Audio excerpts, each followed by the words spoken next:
In a competition announced by god Elora, the goddess of goodness, saves the princess 2 times from Tyrus, who tries to kill her both times. Elora uses a magic mirror to see who Tyrus's enemy is.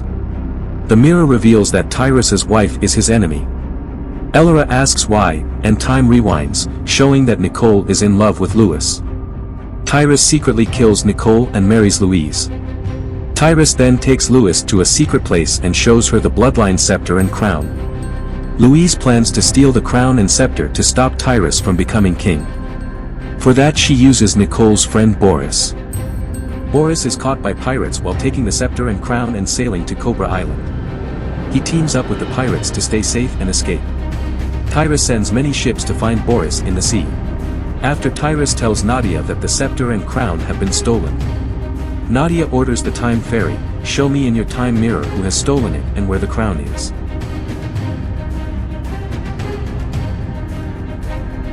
Nadia ordered to time fairy, the royal crown of Eldoria has been stolen. Show me in your time mirror who stole it and where the crown is. The fairy of time, looking at her mockingly, said, you cannot command me. I am not bound to you. Nadia replied, you are not bound to me, but you are common. If I ask you to do it, it is your duty.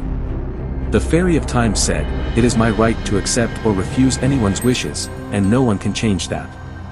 This is the rule of Uraka. You cannot control me.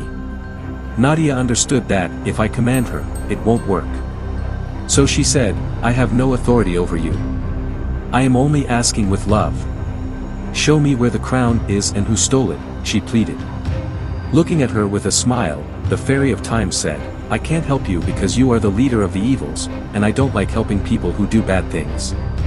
Hearing this, Nadia angrily asked, if there is no evil, good is not worth it. Can you help me or not? Unable to help, the fairy flew into the sky, saying, find it yourself if you can.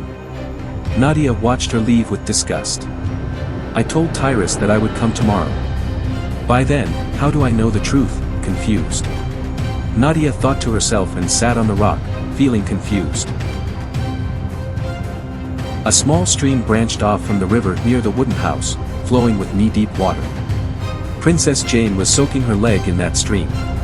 A parrot was sitting on her hand, while another parrot on the ground nearby was watching her. The princess, petting the parrot on her hand, asked it something, and the parrot talked back to her. Raven, who was watching from a distance, wondered who the princess was talking to. He didn't notice the parrot in her hand and walked closer. When he got near, the parrot flew away from the princess's hand, and the parrot on the ground flew away too. Who were you talking to? Raven asked. I was talking to the parrot, said the princess, who was no longer afraid of Raven. To the parrot? Raven asked in surprise.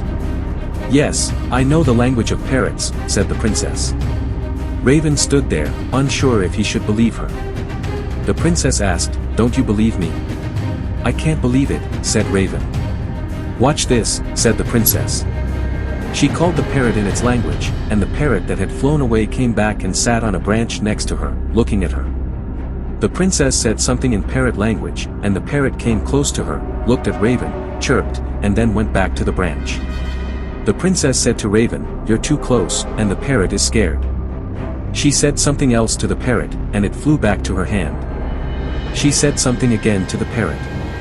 After a moment, the parrot flew back to the tree branch. To Raven, who was looking at this in wonder, she said, don't worry, I told them he won't hurt you. That's why they came back. Seeing this, Raven thought, this is no ordinary girl, and asked, how do you know the language of parrots? When I was young, I used to keep parrots at home. A mystery man came to our house and asked, do you like parrots? I said yes. Then he put his hand on my head and said some spells.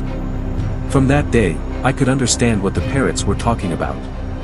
If I want to talk to parrots, what I want to say becomes the language of parrots, she said. Looking at her in amazement, Raven asked, where is that person now? She said, I don't know. After that, I haven't seen him.